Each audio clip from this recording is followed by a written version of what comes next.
So do some ಕ್ರಾಂತಿ.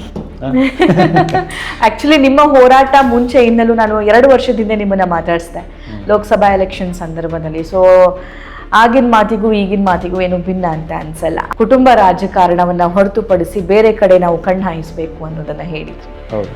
So ಈಗಲೂ ಈಗಲೂ ಅದನ್ನೇ, ಯಾಕಂದರೆ ಕುಟುಂಬ ರಾಜಕಾರಣ ಅನ್ನೋದು ಎಸ್ಪೆಷಲಿ ಕಾಂಗ್ರೆಸ್ ಪಕ್ಷದಲ್ಲಿ, ನಮ್ಮ ಬಿ ಜೆ ಪಿನಲ್ಲೂ ಇದೆ ಅದು, ಬಟ್ ಕಾಂಗ್ರೆಸ್ ಪಕ್ಷದಲ್ಲಿ ಜಾಸ್ತಿ ಇರೋಂಥದ್ದು. ಅದು ಏನು ಮಾಡುತ್ತೆ ಅಂತಂದರೆ ಕುಟುಂಬ ರಾಜಕಾರಣ ಅದು ಸ್ವಾರ್ಥದಿಂದ, ಅಟ್ ದಿ ಕೋರ್ ಆಫ್ ಕುಟುಂಬ ರಾಜಕಾರಣ ಇರೋಂಥದ್ದು ಸ್ವಾರ್ಥ, ಸ್ವಂತ ಸ್ವಾರ್ಥ, ಅವರ ಕುಟುಂಬ, ಅವ್ರ ಬಿಸ್ನೆಸ್ಸು.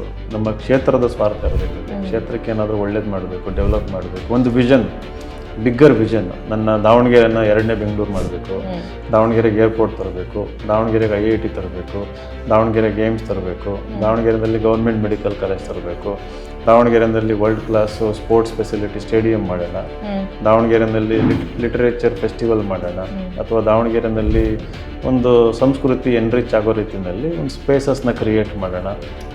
ಅದು ವಿಷನ್, ಅದು ಹಂಗಿರ್ಬೇಕು. ದಾವಣಗೆರೆ ನಮ್ಮೂರು ಅಂತಂದ್ರೆ ಅಭಿಮಾನ ಅಂದರೆ ಅದು ಅಭಿಮಾನ ಅಂತಂದರೆ ನಮ್ಮೂರನ್ನ ಬಳಕೆ ಮಾಡ್ಕೊಳ್ಳೋದಲ್ಲ ನನ್ನ ಸ್ವಾರ್ಥಕ್ಕೋಸ್ಕರ. ಊರನ್ನ ಬೆಳೆಸೋದೇ ಅಭಿಮಾನ ಇರ್ತದೆ. ಆ ವಿಷನ್ ಇರೋವಂಥ ರಾಜಕಾರಣಿಗಳು ಮುಂಚೆ ಇದ್ರು ಒಂದು ಕಾಲದಲ್ಲಿ, ಬಟ್ ಈಗ ಒಂದು 30-40 ವರ್ಷದಲ್ಲಿ ಇಲ್ಲ.